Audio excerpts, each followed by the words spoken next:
Helen, your harness has been completed. So basically 3Z 5-speed, converted to a manual, new harness. Okay, so everything in the harness is basically brand new. You can see that when we construct this, we put a tubing sprag on here, so this isn't a split, this is a proper tube. Okay, and then we put a steel structure, skeletal structure inside the actual harness. We bolt it onto the fuel rails, so we give you these little brackets over there, and then also it comes through onto the VVT valve. Okay, so that just makes the harness incredibly, solid. Okay, everything basically just flows. So it's very self-explanatory where everything goes. Just make sure that when you do pop them onto the various coils or injectors or whatever, that these aren't twisted or anything like that. Just so that you get a nice clean finish on it. Okay. We do add in this connector over here for your water temp. Okay, for your water temp sensor. You'll see just underneath your EFI sensor over there, there's that little stopper plug. You can basically just screw that out, put in a Toyota sensor, and then that'll plug straight into that, and it comes out in your client plug. Okay, it goes up, throttle body comes down here, plugs into your alternator, and then continues down to your right hand O2 sensor. This 5-pin over here is for your airflow meter, so we'll get all that plugged in a second. Coming around this side, basically the same thing as the other side. Okay, so again you've got your brackets over here to bolt the harness on. Again, it's got a steel structure inside it. VSV has been deleted on the computer, but it's still functional, so it doesn't show you a DTC, but it does still work. So if you do use it, great. If you don't, then you can just take off that valve, unplug it, and just tuck it away. Okay, and then again, there's your post VVT cam sensor. Okay, runs through here. You got obviously your left hand oil control valve, throttle position sensor, pre VVT cam sensor. Goes down, goes to your aircon compressor clutch. It threads behind your aircon compressor underneath this bracket, and it comes out here for your, so that's for your crank sensor. Okay, and then comes down here, splits off, goes to your oil pressure valve, or oil pressure switch, should I say, and then this one goes to your left hand O2 sensor. Coming around the back here on this system, you've basically got one earth strap, so all of your earth's been put into this one over here. Bolts onto your cylinder head, make sure that you got a clean ground point there, and then take another one from one of these screw threads, another earth strap going to your firewall. Okay, just to make sure that you've got a proper ground on that. You've got a connector on top here that goes to your sub harness, as part of your starter motor harness. Okay, and then you've got this additional 6-pin connector over here, which is basically, you've got a red, you've got a brown, so that's your ignition switched positive, and you've got a earth, and then you've got 4 greens. Okay, so you've got a green with the white, green with the black, green with the yellow, I think it is. This is so that you have the ability to bring your reverse light switch and maybe a speed sensor signal or whatever you want to do there, okay, into the cab, so that you don't have any loose wiring or whatever hanging around the transmission. So we supply you a pigtail for that, and you can wire up whichever transmission sensors you're busy using there. Okay, coming on this side again, you've got your bridge out going to your fuse block. Okay, inside your fuse box over here, you have all of your fuses. So this has all been separately circuited, right? So you've got ignition, you've got your fuel pump, you've got your sensors, you've got your coils and whatnot, your throttle by wire. Okay, this is just an engine light, so it's got a removable LED bulb. If this bulb ever does go bad, you can take it out and put another one. Obviously LED is pretty reliable, so that should never give you a trouble. It'll only come on when there's an error code, a valid error code, so all of your transmission stuff has been deleted out of the computer. But yeah, it should be off while it's running if there's no issues. Fuel control relay or starter relay, fuel control relays, EFI and main relays. You have two fuel control relays because this has been set up that you've got a positive output if you're going to use a positive small pump, 7.5 amp max, okay, and then if you're going to use the existing circuitry in the vehicle, which is generally a ground trigger, so then your second one there just gives you a ground trigger. All of those are available in your client plug. We'll get to that in a second. Everything is marked on the bottom of your fuse box lid for reference in the future.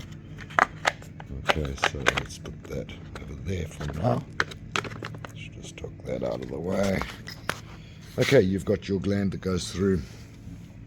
This red one coming out of here, this obviously goes to your battery positive. So that is direct battery positive. Okay, it's main supply for the system. Yeah, you got your gland that goes through the firewall, carries on down. Sorry about that, and then goes to your plugs here. So you have, let's get these ones out of the way here. There are your 5 ECU connectors, right? So it's these 5 over here, these 3, and then you've got these 2. And then these are for your running and whatnot of the motor. So you've got a 10-pin connector over here. This is your ignition, fuel start, temperature gauge, rev counter, oil light charger, everything to do with your instrument cluster, your aircon trigger, okay, engine light, and the running of the motor. So you've got 3 wires to get it to run. You've got all of your instrument stuff, and then so those 2 middle ones there are, the one is your positive for your fuel pump, if you're going to go that route. If you're going to go the negative trigger route, then it's the other one. You will not use both of them in conjunction with each other.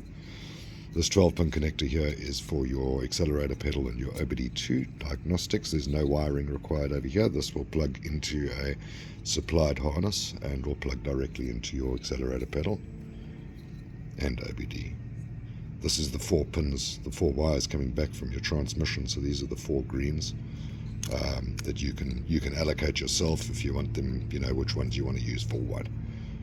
Okay, so it's pretty straightforward. This is your pack. So you basically got your ECU. This has been flashed for manual. As you can see, we've put a performance tune on here, and yeah, so she should all be good. You have your 10-pin client plug. This is your main engine one. We've got a full document over here, so this goes into a lot of detail, and this will basically guide you completely through every connection, what everything's done, you know, how to connect it all, and what you should be careful of and whatnot. There is so these are your return harness, okay, your pass-through. We regard it as a 4-pin pass-through harness. So you've got the 4-pin going into the cab, and then here's your 6-pin for the transmission side, for you to connect up all of your stuff over there. And then again, you have a document in depth, okay, of exactly what to do and how to go about it. Okay, you have so this is your OBD2. This you really don't have to do anything other than plug your accelerator pedal in, okay, and then there's your OBD2 connector. So this just plugs straight into your engine harness and plugs straight into your pedal. Again, you get a document that will explain anything that you need to know. This is a sub harness for you. So this goes into underneath your plenum chamber. It's for your 2 knock sensors and for your starter motor solenoid, and that'll plug straight into the back of your engine harness. Okay, and then you have this little connector over here, or little harness. This is for your variable intake length. When you take off your plenum chamber, you'll see underneath you've got a little VSV valve, and those always go bad. So this is basically a duplicate of what you would find on the OEM. But yeah, pull off the old one, put this one on. It's got all the new connectors. It plugs in. It comes out over here, and it plugs into your engine harness over here.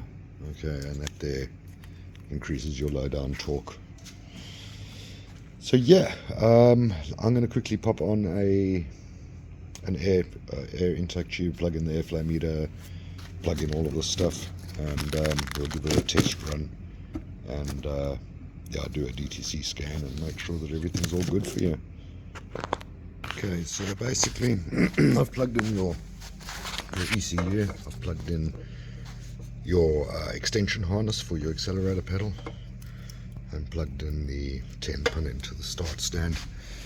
So we've got an accelerator pedal plugged in here, and we've plugged in a OBD2 into there, and we've got this little cheap, scanner. I don't use a proper one because it just takes too long to load on videos and stuff. But let me switch on the ignition, and yeah, let's do a scan here. See, it'll pick up the protocol, and we'll run her and we'll quickly look for DTCs. But yeah, there should be no DTCs.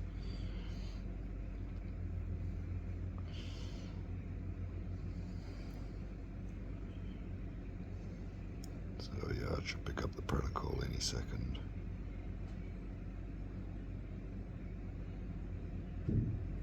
There we go. That's picked it up over there. It'll go into the system now. You can see they're stored in ECU, zero DTCs, but we'll do a run quickly. I've put on the airbox over here and plugged in the airflow meter. We do supply you with a airflow meter housing like this, okay, and yeah, pretty straightforward. Let me. Oh, she may need a little bit of fuel priming and whatnot. Get her up and running. It actually sounds like I don't have any fuel in here. Let me just check the fuel quickly. Okay, so yeah, I didn't have any fuel in there.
She runs real nice.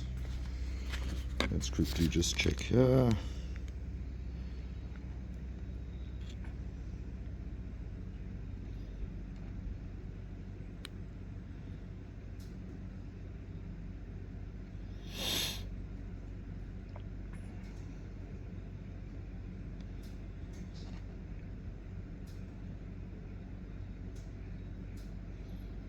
Things always take a bit of time to get going. There, no DTCs and ECU, it says there's 0.